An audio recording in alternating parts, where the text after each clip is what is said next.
പറഞ്ഞപ്പോ ഇത് 12 സെന്റിമീറ്റർ ആണ്, 12.5. അപ്പൊ ഇതിൽ എത്രയൊക്കെ ഉണ്ടാവുക? 12. അതിൽ 10,000 ആണെങ്കിൽ ഇതില് അതിന്റെ ഇരട്ടി 20,000-ന്റെ അടുത്ത്. ഇനി അതിനേക്കാൾ ഇത് ഉറപ്പായിട്ട് 20,000-നേക്കാൾ മേലിലേക്കാണ് ഉണ്ടാവുക. ഇതിലടിച്ചു നോക്കട്ടോ, മൂളക്കം കിട്ടൂല, അടി മാത്രം കേൾക്കുന്നു.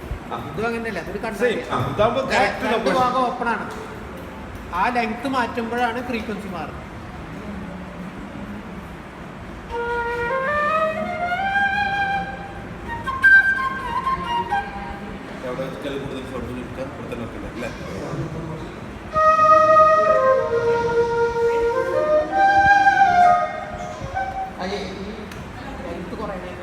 ലെങ്ത് കുറയുമ്പോ എന്ത് കുറയും? വേവ് ലെങ്ത് കുറയും. നിങ്ങൾ കേൾക്കുക, കേൾക്കില്ലേ? ബെല്ലടിക്കണ പോലത്തെ ഒരു സൗണ്ട് കേൾക്കില്ലേ? ഈ ഒരു മുളുക്കപ്പുറം മൂളിക്കൊണ്ടേ ഇരിക്കുന്നുണ്ട്.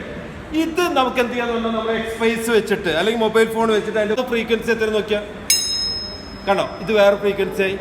ഇത് 10,000 ആണ്, അതിന്റെ നേരെ പകുതി. ഇനി ഇതാ ഓണൊക്കെ ചെയ്യും.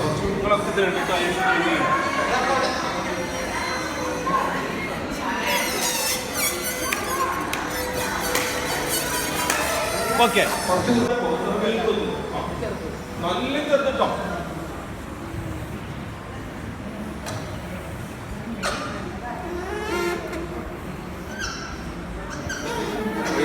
പറ്റില്ല, അത്രയും ചെറുതായി. ഇതും കൂടി ചെറുതാക്കി.